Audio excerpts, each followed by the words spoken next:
Opening को हम लोग क्या नाम दे रहे थे? हाइलम। हाइलम के थ्रू क्या क्या एंटर कर सकता है यहाँ पे? यूरेटर एंटर होगा किडनी में हाइलम के थ्रू। दूसरा ब्लड वेसल, उसके अलावा नर्व सेल्स और लिम्फेटिक वेसल्स, ये सारी चीजें किडनी के अंदर एंटर करती हैं। कहां से? इसी हाइलम या हाइलस वाले पॉइंट से। ये बताया गया था आपको। अब आगे की बात ध्यान से सुनिएगा। यहाँ पे ये यूरेटर है, ये यूरेटर वाला पार्ट है, ये पहुंच गया। जिस जगह पे ये ओपन हुआ उसे क्या कहा हमने? रीनल पेल्विस कह दिया। रीनल पेल्विस के बाद में ये क्या हुए? Major calyx, major calyx, major calyxes और मेजर कैलिक्स। और मेजर कैलिक्स जब आगे चल के ब्रांचिंग कर रहे थे तो क्या बना रहे थे? माइनर कैलिक्सेस। और माइनर कैलिक्स के एंड पे आपको क्या मिलेंगे? Renal pyramids. और दो रीनल पिरामिड के बीच में जो स्पेस होगा, रीनल कॉलम या कॉलम ऑफ बर्टीनी, बाहर वाला हिस्सा इसका, और इनर पार्ट मेडुला। तो ज्यादा ही ढंग से तूने पढ़ लिया बेटा, अब पूछूंगा। खैर, ये तो किडनी के स्ट्रक्चर की बात रही। अब हम लोग बात कर लेते हैं structural and functional unit of kidney, जिसे हम नेफ्रॉन के नाम से जानते हैं। देखिए, हर एक किडनी में 1 मिलियन नेफ्रॉन होती है। Each kidney contain around 1 million nephron. और यही वो यूनिट है जिसके थ्रू मेनली फिल्ट्रेशन होगा या यूरिन फॉर्मेशन का प्रोसेस होता है, जिसके थ्रू यूरिन फॉर्मेशन होगा। अब यहाँ पे बात यह है कि नेफ्रॉन यूरिन के फॉर्मेशन को कैसे कराएगा, तो उसे जानने से पहले हमें यह जानना जरूरी है कि स्ट्रक्चर क्या होता है बेटा नेफ्रॉन का।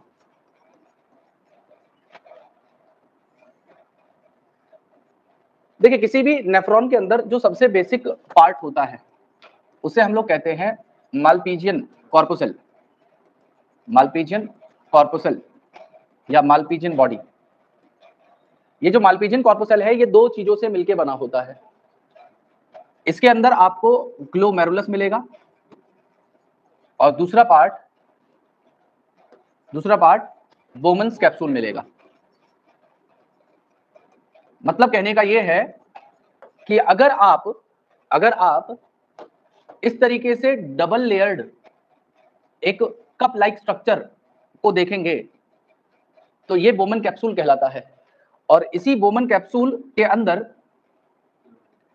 ग्लोमेरुलस होगा। ग्लोमेरुलस का मतलब है कि एक कैपिलरी का एक टफ्ट होता है। टफ्ट मतलब बहुत सारी कैपिलरीज का एक ग्रुप यहाँ पे ग्लोमेरुलस को बनाने का काम करेगा। ठीक है जी। तो यहाँ पे एक टफ्ट ऑफ कैपिलरी है जिसे हम ग्लोमेरुलस कह रहे हैं। टफ्ट का मतलब है ग्रुप।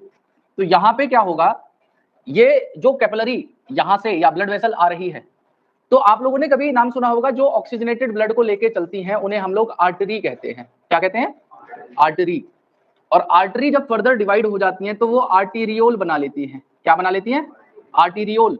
और आर्टीरियोल अगर फर्दर और डिवाइड होके फाइन कैपिलरीज में बढ़ जाएं तो उन्हें हम लोग कैपिलरीज कह देते हैं। ठीक है। तो यहाँ पे ये जो ब्लड वेसल आ रही है ये आर्टरी से डिवाइड होके बनी है और इसे हम क्या कह देंगे? Efferent arteriole. ये क्या हुआ? आर्टरी से डिवाइड होके बनी है तो आर्टीरियोल। और जो पहले आ रही है उसे कहते हैं एफरेंट, और जो दूर जा रही है उसे कहते हैं इफरेंट। तो यहाँ पे क्या हुआ है, यहाँ पे ये ब्लड वेसल में ये जो आ रही थी इसे कह देंगे हम एफरेंट आर्टीरियोल, और जो दूर जा रही है उसे कह देंगे इफरेंट आर्टीरियोल, इफरेंट आर्टीरियोल।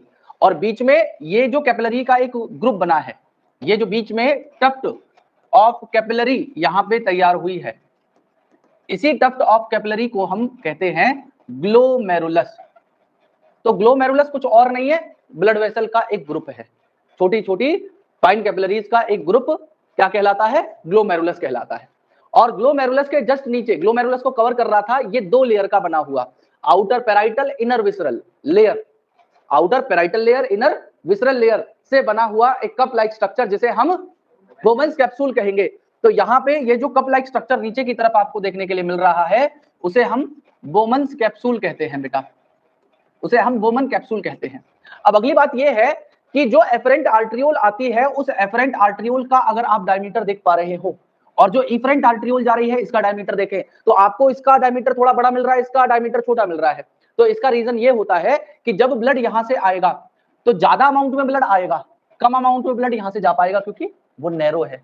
तो उस वजह से जो ब्लड का प्रेशर है वो इस कैपिलरी की वॉल के ऊपर जनरेट होगा और जिसकी वजह से जो ब्लड का प्लाज्मा है और अनदर कंपोनेंट्स हैं जो बॉडी के लिए एसेंशियल नहीं थे वो सारे कंपोनेंट इसके थ्रू फिल्टर आउट होके इस बोमन कैप्सूल नाम की चीज में आ जाएंगे।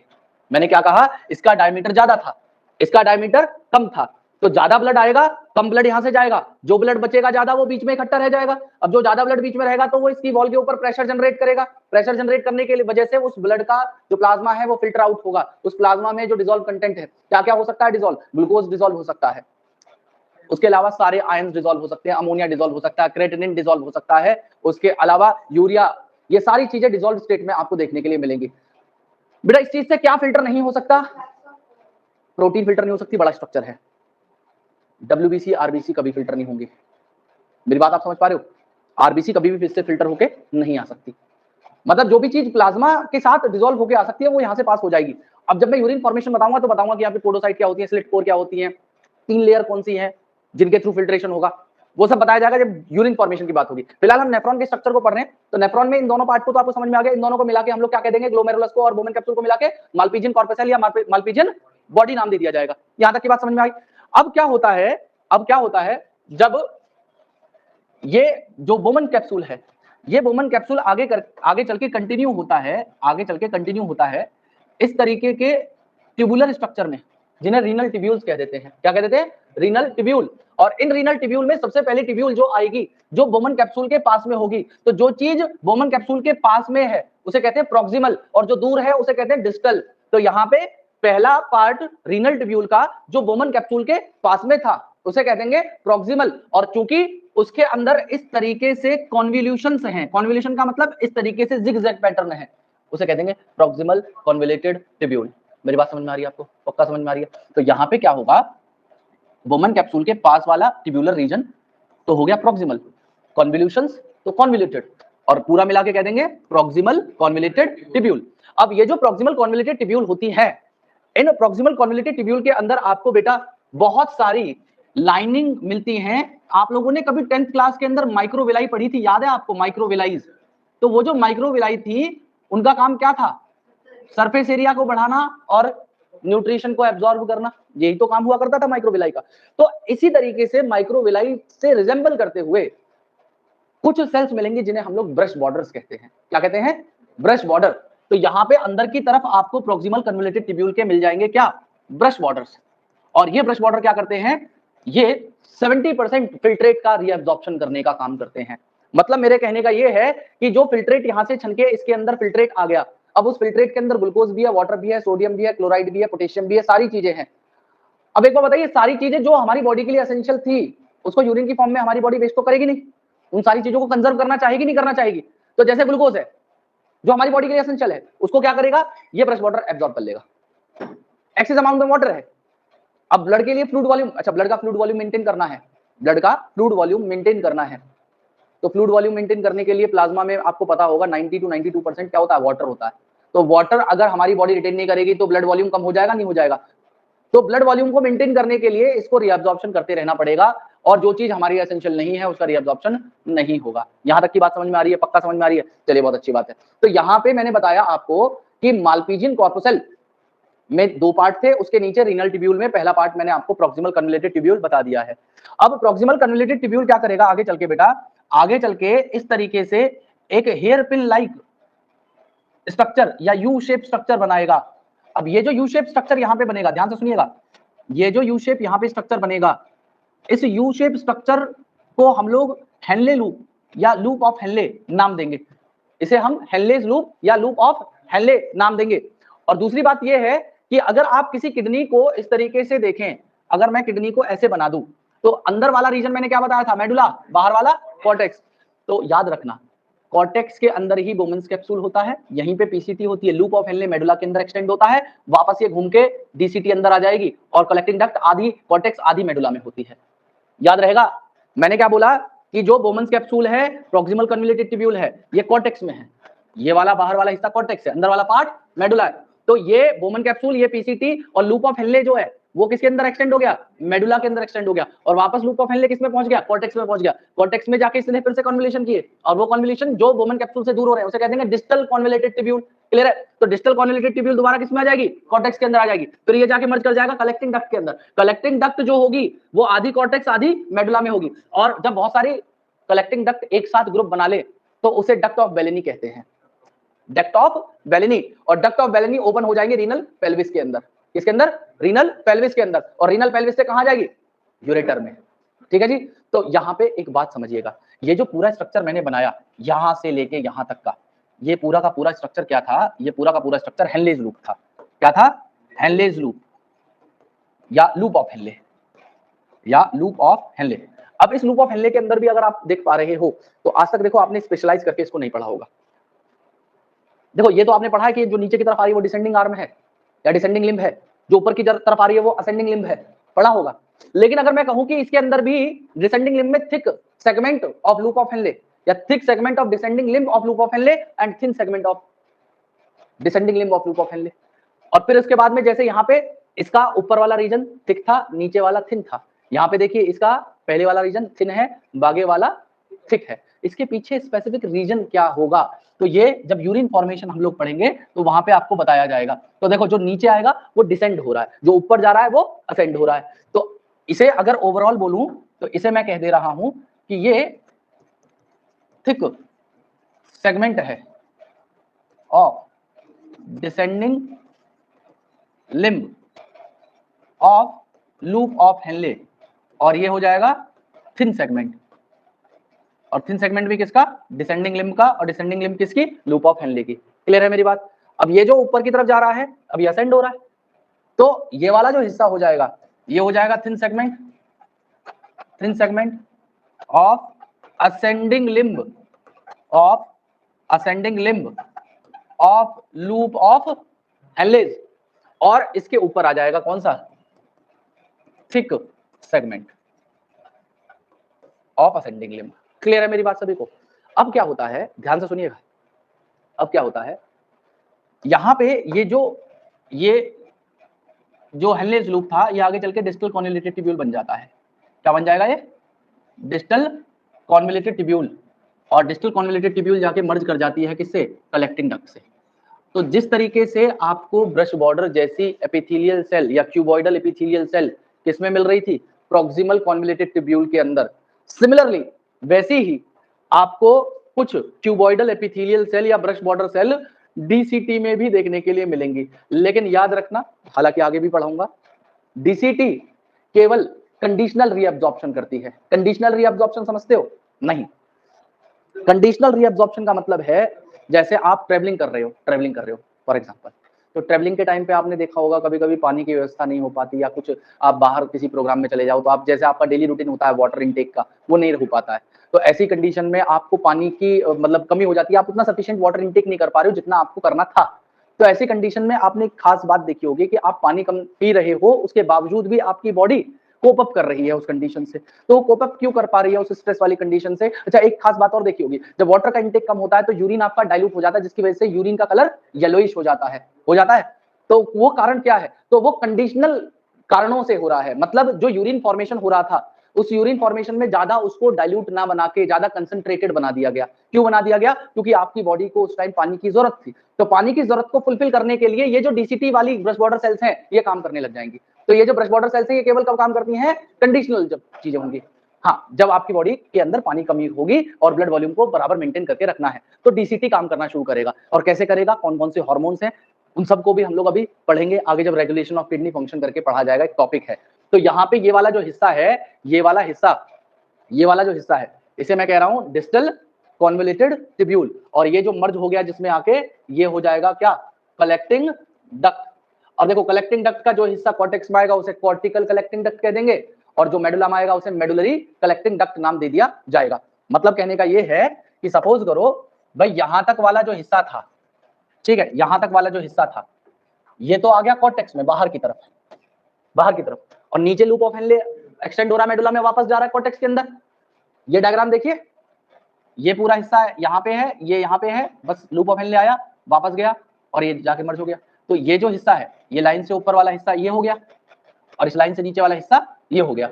तो उसी बेसिस पे मैंने कलेक्टिंग डक्ट को नाम दे दिया है, ये वाली हो गई cortical collecting duct, cortical collecting duct, और इसे कह दिया मैंने मेडुलरी कलेक्टिंग डक्ट। क्लियर हो रही है मेरी बात आपको? पक्का क्लियर है? चलिए बहुत अच्छी बात है। अब यहां तक का स्ट्रक्चर आपको नेफ्रॉन का तो क्लियर हो गया। अब इसमें कुछ एडिशन और करने हैं, वो एडिशन है दो, पेरिट्यूबुलर कैपिलरी क्या होती है और वासा रेक्टा क्या होगा, मैक्युला डेंसा क्या होगा और जक्स्टाग्लोमेरुलर एपरेटस क्या होगा, जेजी सेल्स, उन सबको भी हमें जानना है। तो सभी लोग ध्यानपूर्वक इधर देखते रहिएगा, ज्यादा किताब में देखने की जरूरत नहीं, किताब आपके पास है, उसमें ही घर जाके तसल्ली से देखिएगा। अभी फिलहाल सबकी नजर इधर होनी चाहिए। अब मैं क्या कह रहा हूं, ये जो एफरेंट आर्ट्रियोल आ रहा था, जो ब्लड को लेके आया, और इफरेंट आर्ट्रियोल क्या कर रहा था, ब्लड को लेके जा रहा है। तो यही इफरेंट आर्ट्रियोल वापस घूम जाता है, यही इफरेंट आर्ट्रियोल वापस घूम जाता है, और घूम जाने के बाद में यहाँ पे ये क्या करता है, ये पूरा एक नेटवर्क बना लेता है। जो नेटवर्क क्या करेगा, ध्यान से सुनिएगा मेरी बात, ये एक नेटवर्क बना लेगा इफरेंट आर्ट्रियोल किसके चारों तरफ, इस रीनल टिब्यूल के चारों तरफ। अब रीनल टिब्यूल में पीसीटी भी होगा, पीसीटी के चारों तरफ भी ये वो पूरा एक नेटवर्क बनाएगा, मतलब इसको सराउंड करेगा इस तरीके से, ये पूरा एक नेटवर्क बनेगा, ये सराउंड करता चला जाएगा। और इसी का कुछ एक पार्ट बिल्कुल यू शेप में, जैसे लूप ऑफ हेनले होता है, उसी तरीके से यू शेप में एक पार्ट होगा इसी कैपिलरी का, एफरेंट आर्ट्रियोल से जो आ रहा है। मेरी बात आपको समझ में आ रही है? तो जो यू शेप पार्ट बिल्कुल पैरेलल इससे चल रहा है, उसे तो कह देंगे हम लोग वासा रेक्टा। क्या नाम दे देंगे उसे? वासा रेक्टा। और जो ऊपर ये पूरा नेटवर्क जो इसको सराउंड कर रहा है चारों तरफ से, रीनल टिब्यूल्स को, इन्हें कह देंगे पेरिट्यूबुलर कैपिलरीज। क्या नाम दे देंगे इन्हें? Peritubular capillaries. तो पेरिट्यूबुलर कैपिलरी जो यू शेप स्ट्रक्चर बना रहा है वो वासा रेक्टा कहलाएगा, वही वासा रेक्टा कहलाएगा। और ऊपर वाला जो नेटवर्क बन रहा है यहाँ पे जो नेटवर्क बन रहा है जो इसको सराउंड कर रहा है, इसे हम लोग पेरिट्यूबुलर कैपिलरी नाम दे देंगे। इसे क्या नाम देंगे? पेरिट्यूबुलर कैपिलरीज नाम दे देंगे। यहां तक की बात सभी को समझ में आ गई? पक्का समझ में आ गई? अच्छा, ये चारों तरफ से इसे सराउंड क्यों कर रहा है? वो सराउंड इसलिए कर रहा है क्योंकि जब ये रीअब्जॉर्प्शन करेगा तो रीअब्जॉर्प्शन ब्लड वेसल में ही तो करवा के देगा। अरे जो चीज ब्लड से निकली है वो वापस ब्लड के अंदर ही तो रिस्टोर कर दी जाएगी। मतलब ब्लड फिल्टर होके फिल्ट्रेट ब्लड से निकला, जिसमें बहुत सारा वाटर और एसेंशियल जो एलिमेंट्स थे जो बॉडी को कंजर्व करने थे, तो वो सारे कंजर्व कैसे किए जाएंगे? वो वापस इसको एब्जॉर्ब करके ब्लड के अंदर ही तो भेजा जाएगा। क्लियर हो रही है मेरी बात सभी को? पक्का? तो जो रीअब्जॉर्प्शन होता है वो रीअब्जॉर्प्शन करवाते तो ये वाले हिस्से हैं, लेकिन करते किसके अंदर है? इन्हीं पेरिट्यूबुलर कैपिलरीज के अंदर। और पेरिट्यूबुलर कैपिलरी कहां से आई? वही आर्ट्रियोल जो ग्लोमेरुलस बना रहा था वही घूम के यहाँ पे आ गया वापस। क्लियर हो रही है मेरी बात? पक्का? चलिए अब आगे की बात सुनिएगा। हमने क्या किया है, नेफ्रॉन को दो मेन कैटेगरीज में बांटा हुआ है। हमने नेफ्रॉन को दो कैटेगरीज में बांटा हुआ है, एक होती है कॉर्टिकल नेफ्रॉन और एक होती है जक्स्टाग्लोमेरुलर या जक्स्टामेडुलरी नेफ्रॉन। ठीक है, तो मैं यहाँ पे क्या कह रहा हूं, मैं कह रहा हूं कि नेफ्रॉन को दो तरीके से हम लोग बांट सकते हैं। नेफ्रॉन के दो टाइप होंगे। सबसे पहला टाइप होता है कॉर्टिकल नेफ्रॉन, कॉर्टिकल नेफ्रॉन, और दूसरी होंगी जक्स्टामेडुलरी नेफ्रॉन्स। इन दोनों में क्या अंतर होगा, कॉर्टिकल नेफ्रॉन में और जक्स्टामेडुलरी नेफ्रॉन के अंदर? तो उस बात को समझिएगा। यहाँ पे देखिए, दोनों में ज्यादा कोई अंतर नहीं है। दोनों में मैंने इस तरीके से किडनी की पोजीशन बना दी है, दोनों में मैंने इस तरीके से किडनी की पोजीशन बना दी है ताकि आपको बात समझ में बहुत आसानी से आ जाए। देखिए, यहाँ पे अंदर वाला रीजन मैंने कह दिया है मेडुला, बाहर वाला कॉर्टेक्स। यहाँ पे अंदर वाला रीजन मैंने कह दिया है मेडुला, बाहर वाला कॉर्टेक्स। हो गया। कॉर्टिकल नेफ्रॉन वो होंगी, कॉर्टिकल नेफ्रॉन वो होंगी जो आउटर मार्जिन ऑफ कॉर्टेक्स पे जिनका ग्लोमेरुलस होगा, और जिनका मेजर पार्ट मतलब प्रॉक्सिमल कन्वोल्यूटेड टिब्यूल और लूप ऑफ हेनले का भी इवन वो कॉर्टेक्स के अंदर ही होगा, और केवल एक छोटा सा पार्ट लूप ऑफ हेनले का एक्सटेंड होगा मेडुला के अंदर, और वापस ये फिर वहीं पे चली जाएगी और वहां पे जो है कलेक्टिंग डक्ट में मर्ज हो जाएगी। तो ऐसी नेफ्रॉन हमारे अंदर 85% है। ऐसी नेफ्रॉन, कॉर्टिकल नेफ्रॉन हमारे अंदर 85% है, जो जिनमें केवल एक छोटा सा पार्ट मेडुला के अंदर आता हो, वो भी कौन सा वाला हिस्सा? Loop of Henle. और एक चीज और याद रखना, यहाँ पे वासा रेक्टा नहीं होंगी। वासा रेक्टा या तो हाईली रिड्यूस होंगी या एब्सेंट होती है, आपकी किताब में लिखा हुआ है। तो कॉर्टिकल नेफ्रॉन वो है जो मेनली कॉर्टेक्स वाले रीजन में लाई कर रही थी, जिनका एक छोटा सा लूप ऑफ हेनले मेडुला में आता है, और इनके अंदर वासा रेक्टा या तो बहुत कम होगा, वेरी लेस होगा, रिड्यूस्ड होगा, या एब्सेंट होगा, लेकिन ऐसी नेफ्रॉन 85%। अच्छा याद रखना, मैंने कहा वासा रेक्टा एब्सेंट है, पेरिट्यूबुलर कैपिलरीज होंगी, पेरिट्यूबुलर कैपिलरीज होंगी, वासा रेक्टा नहीं है बस। तो ऐसा नहीं है कि ये रीअब्जॉर्प्शन नहीं कर पाएंगे, सारा काम करेंगे, बस वासा रेक्टा नहीं होगा। वासा रेक्टा का कहाँ रोल आता है? तो काउंटर करंट मैकेनिज्म हम लोग एक टॉपिक पढ़ेंगे आगे चल के, काउंटर करंट मैकेनिज्म इसी चैप्टर में, वहां पे आपको बताऊंगा कि वासा रेक्टा क्या रोल प्ले करती है। अब मैं आता हूं जक्स्टा मेडुलरी। जक्स्टा मेडुलरी का नाम है जो कॉर्टेक्स और मेडुला के जंक्शन पे मौजूद हो, जो कॉर्टेक्स और मेडुला के जंक्शन पे मौजूद हो। मतलब कहने का ये है कि जिस तरीके से इसका glomerulus outer margin of cortex पे मौजूद था, इसी तरीके से यहाँ पे जो कॉर्टेक्स होगा वो ग्लोमेरुलस होगा या बोमन कैप्सूल होगा, वो इनर मार्जिन ऑफ कॉर्टेक्स में मौजूद होगा, जिसकी वजह से बहुत बड़ा सा रीजन लूप ऑफ हेनले का मेडुला के अंदर एक्सटेंड हो जाएगा, जिसकी वजह से बहुत बड़ा रीजन लूप ऑफ हेनले का मेडुला के अंदर मर्ज हो जाएगा या अंदर डाइवर्ट वहां पे रहेगा। और ऐसी जो नेफ्रॉन है वो हमारे अंदर कितनी है? 15% होती है, और इनके पास में वासा रेक्टा प्रेजेंट होगा, इनके पास में वासा रेक्टा क्या होगा? प्रेजेंट होगा। सभी को क्लियर है यहाँ तक की बात? दोनों नेफ्रॉन समझ में आ गई, कॉर्टिकल क्या थी, जक्स्टा मेडुलरी क्या थी। चलिए अब इसमें क्या होता है, दो तरीके की रीजन्स और हैं जो नेफ्रॉन में होते हैं, जो आपको अब इस नए सिलेबस में पढ़ने हैं। ध्यान से सुनिएगा, नेफ्रॉन के अंदर एक स्पेशल सेल होती है जिन्हें हम लोग जेजी सेल कहते हैं, जेजी सेल, और एक सेल होती है जिन्हें मैकुला डेंसा कहा जाता है, जिन्हें मैकुला डेंसा कहा जाता है। ये दो तरीके की सेल्स और हैं जो नेफ्रॉन में लगी होती हैं। अब इनकी पोजीशन कहाँ है? जेजी सेल जिसका नाम है जक्स्टा ग्लोमेरुलर सेल, तो नाम से पता चल रहा है जो ग्लोमेरुलस के आसपास लगी हो वही होगी जक्स्टा ग्लोमेरुलर सेल। तो कैसे लगी होगी ये जेजी सेल? तो ध्यान से सुनिएगा। देखिए यहां पे आपको भी थोड़ी देर पहले मैंने बताया था, जो आर्ट्रियोल आ रहा होता है अक्षित, वो क्या कहलाता है? एफरेंट या इफरेंट? एफरेंट, पक्का। चलिए ये एफरेंट आर्ट्रियोल आ गया, ये एफरेंट आर्ट्रियोल आगे चल के इन कैपिलरीज के अंदर डिवाइड हो गया, ये एफरेंट आर्ट्रियोल आगे चल के डिवाइड हो गया। जब आर्ट्रियोल डिवाइड होगा तो क्या बनेगा? कैपिलरी। क्या बन जाएगा? कैपिलरी। और कैपिलरी का ग्रुप क्या कहलाएगा? ग्लोमेरुलस। क्लियर है मेरी बात सभी को? तो यहाँ पे ये जो आया ये तो था एफरेंट आर्टेरियोल, और जो यहां से वापस मर्ज करके जा रहा है इसे कह देंगे इफरेंट आर्टेरियोल, इसे कह देंगे इफरेंट आर्टेरियोल। अब इसी दोनों एफरेंट और इफरेंट के पास में लगी होती हैं जेजी सेल्स। कहाँ कहाँ लगी होंगी जेजी सेल? तो बेटा यहाँ पे ये जेजी सेल्स हैं, यहाँ पे ये जेजी सेल्स हैं, यहाँ पे ये जेजी सेल्स हैं, और यहाँ पे ये जेजी सेल्स हैं, ये दोनों तरफ लगी हुई हैं एफरेंट और इफरेंट आर्टेरियोल। अब इनका काम यहाँ पे क्या है, ये क्यों लगी हुई हैं? तो बेटा देखो ब्लड यहाँ पे अंदर फ्लो करता चला आ रहा है, ब्लड अंदर फ्लो कर रहा है, तो इन जेजी सेल्स का जो बाहर की तरफ प्रेजेंट थी, इन जेजी सेल्स का काम था क्या करना? ब्लड प्रेशर को चेक करना। क्या करना? ब्लड प्रेशर को ये सेंस करती रहती हैं, ब्लड वॉल्यूम को ये सेंस करती रहती हैं, आयन बैलेंस को, मतलब आप एक तरीके से कह लीजिए ये ऑस्मो रिसेप्टर्स के तौर पे एक्ट करती हैं। क्लियर हो रही है मेरी बात? तो सपोज करो अगर किसी भी पर्सन का ब्लड वॉल्यूम कम हुआ जिसकी वजह से इंटर्न ब्लड प्रेशर घट गया, तो ऐसी कंडीशन में ये जेजी सेल्स एक्टिवेट हो जाती हैं, और एक्टिवेट होने के बाद में ये जो मैंने अंदर की तरफ कुछ ऐसे डॉट डॉट स्ट्रक्चर बनाए थे, ये एक्चुअल में इनके ग्रेन्यूल्स थे, जिस ग्रेन्यूल में एक चीज भरी होती है जिसे रेनिन कहा जाता है। क्या कहा जाता है? रेनिन। मेरी बात समझ में आ रही है आपको सभी को? तो यहाँ पे क्या हुआ, एफरेंट और इफरेंट आर्टेरियोल के दोनों तरफ कुछ सेल्स मौजूद थी जिन्हें मैंने जेजी सेल्स नाम दिया, और ये जेजी सेल्स का काम क्या था? ब्लड वॉल्यूम और ब्लड प्रेशर को सेंस करना। और इनकेस अगर ब्लड वॉल्यूम कम हो रहा है या ब्लड प्रेशर कम हो रहा है तो ये जेजी सेल्स क्या हो जाएंगी? एक्टिवेट हो जाएंगी, एक्टिवेट हो जाएंगी, और एक्टिवेट होने के बाद में क्या करेंगी? ये रेनिन को रिलीज करेगी। अब ये रेनिन एक नया सिलसिला चालू कर देता है। क्या चालू करेगा ये?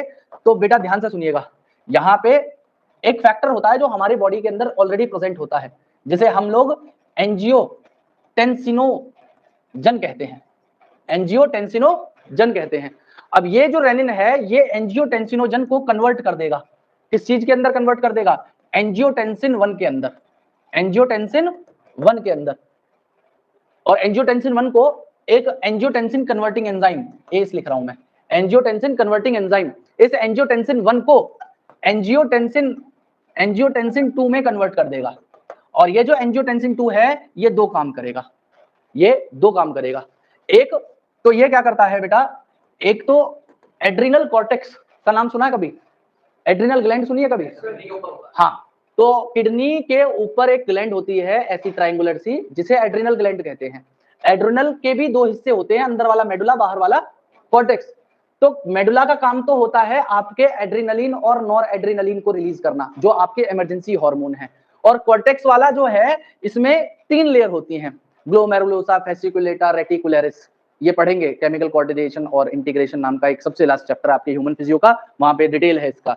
तो उसी में एक ये हार्मोन रिलीज करता है। फिलहाल अभी आप ये याद रखिएगा कि ये जो कॉर्टेक्स है, ये एक हार्मोन रिलीज करता है जिसे एल्डोस्टेरॉन कहते हैं। क्या कहते हैं इसे? एल्डोस्टेरॉन कहते हैं। अच्छा, ये एल्डोस्टेरॉन को किसने रिलीज करवाया? एंजियोटेंसिन सेकंड ने। किसको, किससे जाके रिलीज करवाया? एड्रिनल कॉर्टेक्स से रिलीज करवाया। किसे? एड्रिनल कॉर्टेक्स से रिलीज करवाया। और ये एल्डोस्टेरॉन क्या करेगा?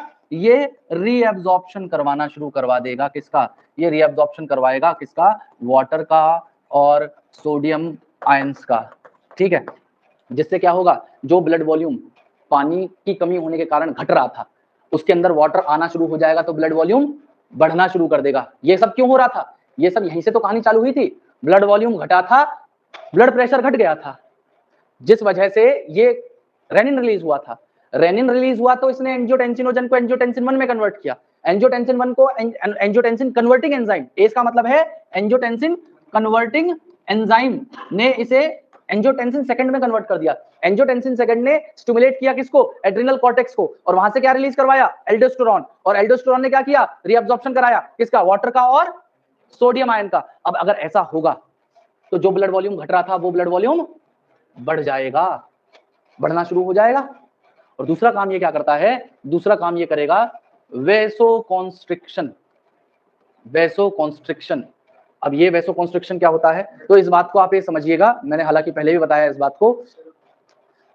आपने कभी गार्डनिंग पाइप को दबाया है? दबाया है। तो जब आपने देखा होगा उसमें से पाइप में से पानी गिर रहा है, गिर रहा है, गिर रहा है, गिर रहा है, लेकिन जैसे आपने उसका मुंह को आगे से दबाया तो उसमें से पानी का प्रेशर बढ़ जाता है, अपने आप बढ़ जाता है। तो आपने वहां पे क्या किया है? उसका जो ल्यूमन था जिसमें से पानी निकल रहा था उसको कम कर दिया, जिस वजह से पहले से जो पानी आ रहा था वो और प्रेशर से बाहर निकलना शुरू हो गया। ऐसा ही तो है। तो सपोज करो पहले ब्लड वेसल इतनी थी जिसमें ब्लड फ्लो कर रहा था, लेकिन वो ब्लड जो फ्लो कर रहा था वो इतना सफिशिएंट प्रेशर कंटेन नहीं कर रहा था। तो वेसोकॉन्स्ट्रिक्शन करके क्या किया गया? इस ब्लड वेसल के ल्यूमन को छोटा बना दिया गया। तो ब्लड वेसल का ल्यूमन छोटा बन गया तो इससे क्या होगा? मैंने बताया, आप किसी पाइप के मुंह को दबाओगे तो पानी तेज निकलेगा। तो ऐसे ही अगर आप ब्लड वेसल के ल्यूमन को छोटा कर दोगे तो ब्लड तो उतना ही है, वो और फास्टली फ्लो करना शुरू कर देगा। तो इससे क्या होगा? ब्लड प्रेशर भी बढ़ जाएगा। क्लियर हो रही है मेरी बात सभी को? तो यहाँ पे ये एक सेल थी जो ग्लोमेरुलस के पास लगी हुई थी, जो ये सारा काम करवा रही है।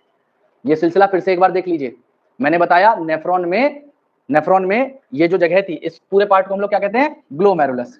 ये क्या था? ग्लोमेरुलस। ग्लोमेरुलस के इफरेंट और एफरेंट आर्टरियोल के दोनों तरफ जेजी सेल्स लगी हुई थी। जेजी सेल का मतलब है जक्टा ग्लोमेरुलर सेल, और ये जेजी सेल क्या कंटेन करके चलती है? अंदर रेनिन को रिलीज करती है। ठीक है, और इनका काम क्या है? इनका काम है ब्लड वॉल्यूम को और ब्लड प्रेशर को सेंस करना। तो सपोज करो यहाँ से जो ब्लड फ्लो कर रहा था उसमें ब्लड वॉल्यूम और ब्लड प्रेशर दोनों ही रिड्यूस हो रहे थे, तो जेजी सेल्स क्या हुई? एक्टिवेट हुई। एक्टिवेट होकर उन्होंने क्या रिलीज किया? रेनिन को रिलीज किया। रेनिन ने आज जाके क्या किया? इस फैक्टर को, एंजियोटेंसिनोजन को एंजियोटेंसिन 1 में कन्वर्ट कर दिया। एंजियोटेंसिन 1 को एंजियोटेंसिन कन्वर्टिंग एंजाइम ने एंजियोटेंसिन 2 में कन्वर्ट कर दिया। एंजियोटेंसिन 2 ने दो काम करे। पहला काम क्या किया? एड्रिनल कॉर्टेक्स से एल्डोस्टेरॉन को रिलीज करवाया। एल्डोस्टेरॉन ने क्या किया? रीअब्जॉर्प्शन करा दिया किसका? वाटर का और सोडियम आयन का, जिसकी वजह से क्या हुआ? ब्लड वॉल्यूम इंक्रीज हो गया। दूसरा काम यहाँ पे क्या हुआ? वेसोकॉन्स्ट्रिक्शन करवा दिया। वेसोकॉन्स्ट्रिक्शन का मतलब है कि ब्लड वेसल के ल्यूमन को नैरो कर दिया, जिसकी वजह से क्या हुआ? ब्लड प्रेशर इंक्रीज हो गया। ये समझ में आ गया? अब दूसरी सेल सुन लीजिए जिसे हम लोग कहते हैं मैकुला डेंसा। ये कहां क्या करती हैं? इनका काम क्या होता है मैकुला डेंसा का? तो देखिए इधर, अभी मैंने डीसीटी को क्या करा था? सीधा सीधा भेज दिया था कलेक्टिंग डक्ट के अंदर, लेकिन डीसीटी एक बार घूम के वापस आती है ग्लोमेरुलस के पास फिर से। मतलब मेरे कहने का मतलब ये है कि अभी मैंने जो डायग्राम बनाया था वो तो आपको समझाने के लिए इस तरीके से बना दिया गया था। उस डायग्राम को मैंने इस तरीके से बनाया था, ऐसे बना दिया था अभी थोड़ी देर पहले जो बनाया था। अच्छा, इसमें और करेक्शन करना है तो इसमें थोड़े बहुत कन्वोल्यूशन कर लो।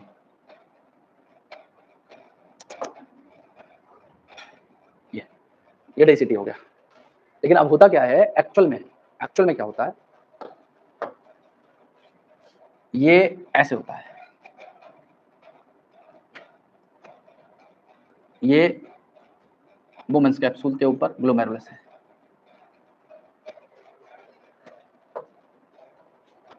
ये पीसीटी बना दी,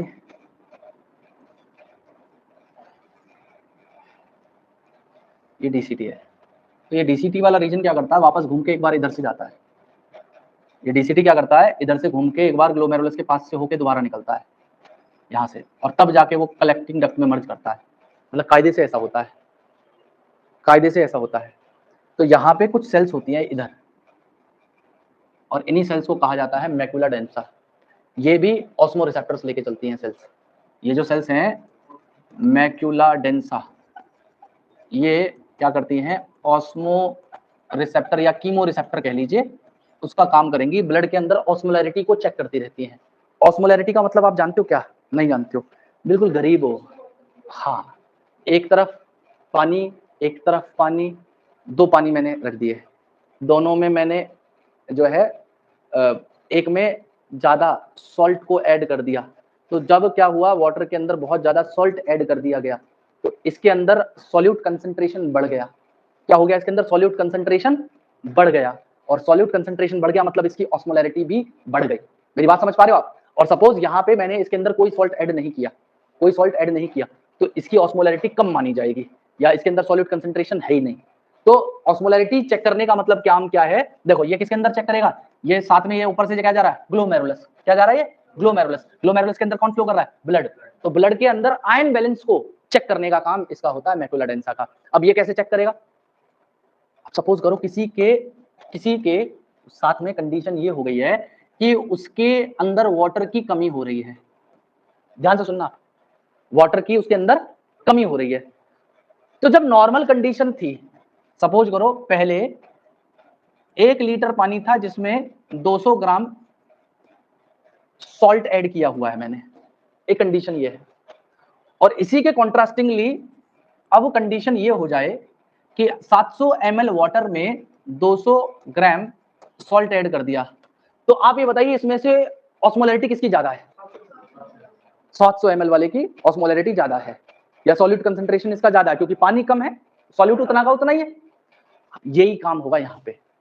जब ब्लड के अंदर सफिशिएंट वाटर था तो आयन बैलेंस बिल्कुल बढ़िया मेंटेन्ड था, उसकी ऑस्मोलैरिटी बिल्कुल बढ़िया थी। पहली वाली कंडीशन थी हमारे नॉर्मल कंडीशन। अब सपोज करो किसी के अंदर पानी की हो जाए कमी, वो पानी नहीं पी पा रहा किसी कारणवश, तो उस कारण क्या होगा, उस कारण क्या होगा, ब्लड वॉल्यूम धीरे धीरे घटेगा।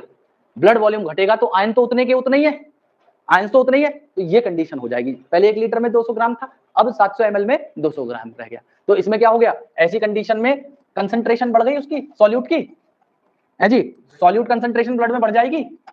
तो इसका मतलब क्या है, अगर कंसंट्रेशन बढ़ रही है तो ऑस्मोलैरिटी ब्लड की बढ़ जा रही है, बढ़ जा रही है। तो उस कंडीशन को ये मैक्युला डेंसा इस ग्लोमेरुलस से चेक करते हैं। अच्छा, चेक करने के बाद कुछ तो करते होंगे, अगर बढ़ गई चलो मिल भी गई ऑस्मोलैरिटी, तो जैसे रेनिन ने अपना कुछ सिलसिला चालू किया था, ये भी कुछ करेगा। तो इसका सिलसिला कुछ ज्यादा बड़ा नहीं है, बस आप ये मान के चलिए कि ये मैक्युला डेंसा ऑस्मो रिसेप्टर है, तो ये कुछ नहीं करेगा, ये इस चीज को सेंस करके, मैक्युला डेंसा वाली सेल्स इस चीज को सेंस करके भेज देंगी हाइपोथैलेमस के पास में। किसके पास में, हाइपोथैलेमस के पास में। और ये जो हाइपोथैलेमस है ये 2 हार्मोन बनाता है, एक ऑक्सीटोसिन और एक एंटी डायूरेटिक हार्मोन या वैसोप्रेसिन। तो ये हाइपोथैलेमस क्या करेगा, इसके रिस्पांस में अगर इसने देखा मैक्युला डेंसा ने सिग्नल भेजा, क्योंकि रिसेप्टर है, रिसेप्टर का काम है किस चीज को सेंस करना, भेजेगा किसको, मेन सेंटर को, तो सेंट्रल यूनिट यही है। अब इसको भेज दिया, इसने बताया इसको हाइपोथैलेमस को कि भाई ऑस्मोलैरिटी बढ़ रही है, बहुत ज्यादा परेशान है, कुछ करो। हाइपोथैलेमस वाला रुको रुको रुको करते हैं। इसने क्या बोला, हाइपोथैलेमस ने, मैं एक हार्मोन भेज रहा हूँ, उस हार्मोन का नाम है एंटी डायूरेटिक हार्मोन। क्या नाम है, एंटी डायूरेटिक हार्मोन, या इसी दूसरा नाम है इसी का वैसोप्रेसिन। सेम है दोनों बातें, याद रखना, एडीएच और वैसोप्रेसिन एक ही नाम है। जैसे एड्रिनलिन और एपिनेफ्रिन एक ही होता है ना, एड्रिनलिन और एपिनेफ्रिन दोनों एक ही है, ऐसे ही एंटी डायूरेटिक हार्मोन एडीएच या वैसोप्रेसिन एक ही हार्मोन है, नाम अलग अलग है बस। क्लियर है मेरी बात? तो हाइपोथैलेमस ने जब इसे एंटी डायूरेटिक हार्मोन को भेजा, तो ये एडीएच आके एक्ट करेगा डीसीटी वाले हिस्से में, और वो डीसीटी वाला पार्ट जो कंडीशनली कभी रीअब्सॉर्ब नहीं करता था, वो डीसी भगवत के रीअब्सॉर्प्शन करेगा पानी का। और पानी का रीअब्सॉर्प्शन अगर डीसीटी करेगा तो ब्लड वॉल्यूम बढ़ेगा, और ब्लड वॉल्यूम बढ़ेगा तो वापस ऑस्मोलैरिटी घट जाएगी। यही काम है इसका, ठीक है। तो डीसीटी क्या करने लग जाएगा, कंडीशनल रीअब्जॉर्प्शन करने लग जाएगा। क्या करेगा? कंडीशनल रीअब्जॉर्प्शन करेगा, और कंडीशनल रीअब्जॉर्प्शन करके वाटर का उसका ब्लड की ऑस्मोलैरिटी जो कभी बढ़ रही थी उसको घटाने का काम कर देगा। क्लियर है मेरी बात सभी को? पक्का क्लियर है? अब ये जितनी भी बातें मैंने आपको बताई हैं उन बातों को एक बार मैं स्लाइड दिस वन देख पा रही हो दीदी आप? If you can see this is Bowman's capsule, this is PCT, this is loop of Henley, this is DCT। DCT वापस किसके पास पहुंच गया? देखो यहाँ पे ये बोमन कैप्सूल या ग्लोमेरुलस के पास पहुंचा हुआ है। ये यहीं पे वो सेल्स हैं मैकुला डेंसा वाली, ये देखो ना, इसी को बड़ा करके यहाँ पे दिखाया गया है, दिखाया macula densa cells lining the DCT। और ये मैकुला डेंसा किसके कांटेक्ट में है? देखो यहाँ पे ये ग्लोमेरुलस जा रहा है एफरेंट और इफरेंट आर्टरियोल इसके कांटेक्ट में, तो ऐसे बेटा यहाँ से घूम के जाता है। जो डायग्राम पहले बनाया गया था वो आसान था आपको समझाने के लिए, एक्चुअल में मैकुला डेंसा ऐसे होता है। क्लियर हो गई मेरी बात? और अगर बात करी जाए जेजी सेल्स की तो देखो ये लिखा हुआ है JG cell, juxta glomerular cell. तो यहाँ पे देख पा रहे हो ये स्मूथ मसल्स हैं जिनके अंदर ये कुछ सर्कुलर सा स्ट्रक्चर बना दिया, यही जेजी सेल्स हैं जो आपको एफरेंट आर्टरियोल में दिखाई गई है, एफरेंट में भी होती है, दोनों तरफ लगी होती है बेटा ये सेल्स, जिन्हें हम लोग जक्स्टा ग्लोमेरुलर सेल कहते हैं। अब ये तो रही बात इसकी, जो दोनों सेल्स की लोकेशन जो मुझे आपको दिखानी थी। बाकी जो बहुत सारी इसमें बातें हैं वो मैं एक साथ नहीं बता सकता, अगर बताया तो तुम लोग अगली क्लास से नहीं आओगे मेरे पास, न्यू कहोगे कि सर आज ही ज्ञानी बना दोगे।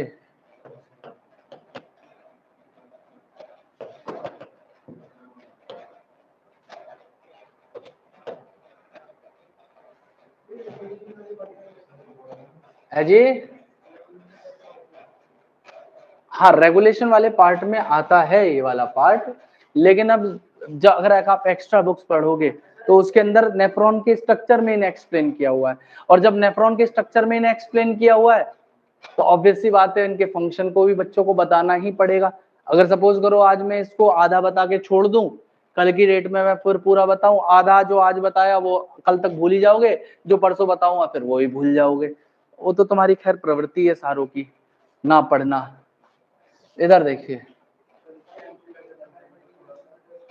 बेटा, डायबिटीज क्या कह रहा है? तो डायबिटीज में क्या हो जाता है बताऊंगा, डायबिटीज और इसको रिलेट करके बताऊंगा। हाँ बेटा बिल्कुल, देख कितना अच्छा पढ़ा लिखा लड़का ये। क्या होता है बेटा? उसके यूरिन में शुगर प्रेजेंट होती है, शुगर कंसंट्रेशन ज्यादा बढ़ जाती है। बिल्कुल सही कह रहा है तू। बेटा ADH नहीं, दो कंडीशन है, एक होता है, देखो मेरी बात सुनो, अरे तो सुन तो लो यार, सुन तो लो। डायबिटीज मेलाइटस के दो टाइप हैं, डायबिटीज मेलाइटस टाइप 1 टाइप 2, फिर होती है ब्रॉन्ज डायबिटीज, एक होती है डायबिटीज इंसिपिडस। तो ये जो डायबिटीज इंसिपिडस कह रहा था वो ADH की कमी के कारण होती है, और जो डायबिटीज मेलाइटस है वो भी 1, वो इंसुलिन की कमी के कारण होती है। 2 वाली इंसुलिन बन रहा होता है, वो रिसेप्टर की कमी के कारण होती है। बताऊंगा क्या होता है उसमें दिक्कत। डायबिटीज मेलाइटस 2 में जो आज की डेट में सबसे ज्यादा है लोगों को, वो 2 है। वो इंसुलिन के इंजेक्शन उसमें नहीं लगाए जाते, उसमें ड्रग खाया जाता है जिसे हम लोग मेटफॉर्मिन कहते हैं। मेटफॉर्मिन का काम होता है वो जो रिसेप्टर इंसुलिन के लिए रिस्पॉन्स शो नहीं कर रहे थे उन्हें रिस्पॉन्सिव बनाया जाता है, बस ये काम है। आज की डेट में जो डायबिटीज है वो टाइप 1 नहीं है, टाइप 2 है। दोनों में मेजर डिफरेंस क्या है वो भी मैं आपको बता दूंगा, बहुत आसान सी बात है। फिलहाल हम इसके ऊपर आ जाते हैं, डायबिटीज को एक्सप्लेन करेंगे। अब यहाँ पे नेफ्रॉन में बताया गया कि हर एक किडनी में नियरली 1 मिलियन क्या होती है? ट्यूबुलर नेफ्रॉन होती है, और नेफ्रॉन स्ट्रक्चरल फंक्शनल यूनिट है किसकी? किडनी की। नेफ्रॉन के दो पार्ट हैं, ग्लोमेरुलस और रीनल ट्यूब्यूल। अब इसमें सबसे पहले बात की गई है ग्लोमेरुलस के बारे में कि ये क्या है? टफ्ट ऑफ कैपिलरी जो एफरेंट आर्ट्रियोल, एक फाइन ब्रांच जो रीनल आर्टरी की अंदर आ रही थी हाइलस के या हाइलम के थ्रू, और ब्लड ग्लोमेरुलस से कैरी अवे होता है किसके थ्रू, इफरेंट आर्ट्रियोल। तो एफरेंट लेके आएगा, इफरेंट लेके जाएगा, और जब ये एफरेंट अंदर आएगा तो ये देखो कितनी सारी छोटी छोटी कैपिलरीज में टूट गया, उसे क्या कह देंगे, ग्लोमेरुलस कह देंगे। और ग्लोमेरुलस को पूरी तरफ से कवर कौन करेगा, बोमेन्स कैप्सूल। अब आगे की बात सुनिएगा। अब यहाँ पे इन्होंने बताया है कि बोमेन कैप्सूल एक double walled cup like structure है जो ग्लोमेरुलस को इनक्लोज करता है। और बेटा ग्लोमेरुलस और बोमेन कैप्सूल को मिला के हम लोग क्या कहते हैं, मालपीजियन बॉडी या रीनल कॉर्पुसेल नाम दे देते हैं। और रीनल ट्यूब्यूल के बारे में बताया हुआ है कि सबसे पहला वाला जो हिस्सा है उसका, उसे कहते हैं पीसीटी, प्रॉक्सिमल कॉन्वोल्यूटेड ट्यूब्यूल। उसके बाद हेनले लूप, फिर distal convoluted tubule. Henle loop hair pin like structure है। हेयर पिन कौन सा, वो पुराने जमाने में एक यू शेप की वो मम्मी लगाती थी पिन, यू जैसी, वही है हेयर पिन वाली। ठीक है, आजकल तो बड़ा प्रचलन कम हो गया उसका, है बेटा। यार चोरों वाली बात ही करेगा तू हमेशा। इधर देखो, इसकी डिसेंडिंग और असेंडिंग लिम्ब होंगी इसकी। और डीसीटी जो मैनी नेफ्रॉन की होती है वो जाके किसमें ओपन होती है, कलेक्टिंग डक्ट में। तो देखिए यहाँ पे वोमन कैप्सूल है, ये पीसीटी है, ये डिसेंडिंग लिम्ब है, ये असेंडिंग लिम्ब है, ये हेनले लूप है, ये डीसीटी है, और डीसीटी के बाद ये कलेक्टिंग डक्ट के अंदर जाके मर्ज हो जा रही है। फिर उसके बाद में इन्होंने बताया हुआ है कि कलेक्टिंग डक्ट एक्सटेंड होती है कॉर्टेक्स से इनर पार्ट ऑफ मेडुला के अंदर, मतलब कॉर्टेक्स में वो प्रेजेंट होगी और मेडुला के अंदर आ जाती है, और ये कन्वर्ज हो जाएगी कहाँ पे, रीनल पेल्विस में। लेकिन मैंने आपको बताया था जब बहुत सारी कलेक्टिंग डक्ट एक साथ आ जाए तो वो क्या कहलाती है, डक्ट ऑफ बेलेनी, नाम दिया था मैंने, डक्ट ऑफ बेलेनी। और अगली बात यहाँ पे रखिएगा, रीनल पेल्विस में कहाँ से आई, मेडुलरी पिरामिड, और मेडुलरी पिरामिड से कहाँ पहुंची होगी, कैलिक्स। मतलब कहने का ये है कि हाँ, ये देखिए ये पिरामिड्स हैं, इन्हीं के अंदर ये नेफ्रॉन का ग्रुप प्रेजेंट है। जब यूरिन बन जाएगा तो कलेक्टिंग डक्ट कैलिक्स के थ्रू होके, कैलिक्स ये वाली जगह है ना, कैलिक्स के थ्रू होके ही तो रीनल पेल्विस में पहुंचेगा वो यूरिन। आ रही है मेरी बात समझ में। तो हेनले लूप किस में डिप हो जाता है, मेडुला के अंदर डिप हो जाता है। और मालपीजियन बॉडी मतलब ग्लोमेरुलस, बोमन कैप्सूल, पीसीटी और डीसीटी कहां पे मौजूद होंगे, कॉर्टेक्स के अंदर मौजूद होंगे। केवल कौन सा पार्ट, हेनले लूप वाला पार्ट किसमें आएगा, मेडुला के अंदर आएगा। अब अगली बात यहाँ पे क्या बताई हुई है कि जो इफरेंट आर्ट्रियोल है जो ग्लोमेरुलस से आया, वो एक फाइन कैपिलरी का सिस्टम बनाता है या नेटवर्क बनाता है, जिसे हम लोग पेरीट्यूबुलर कैपिलरी कह रहे हैं। देखो इफरेंट आर्ट्रियोल ने आया और ये पूरी बहुत सारी रेड रेड कलर की कैपिलरीज का सिस्टम या नेटवर्क बनाया, जिसे हम क्या कह रहे हैं, पेरीट्यूबुलर कैपिलरी, जो रीनल ट्यूब्यूल को चारों तरफ से सराउंड कर रही है। और बेटा बहुत सारी माइन्यूट वेसल्स हैं जो पैरेलली इस हेनले लूप के चारों तरफ जा रही हैं, उन्हें हम लोग क्या कहेंगे, वासा रेक्टा। अब यहाँ पे नेफ्रॉन के दो टाइप, कॉर्टिकल और जक्स्टामेडुलरी नेफ्रॉन। कॉर्टिकल नेफ्रॉन 85%, और इसमें बताया गया कि हेनले लूप इनका शॉर्ट है और केवल बहुत छोटा सा हिस्सा मेडुला के अंदर एक्सटेंड हो रहा है, और वासा रेक्टा एब्सेंट है या हाईली रिड्यूस्ड है। और दूसरा बताया हुआ जक्स्टामेडुलरी नेफ्रॉन, हेनले लूप इनका लॉन्ग है और run deep into the medulla, और वासा रेक्टा यहाँ पे प्रेजेंट होती है।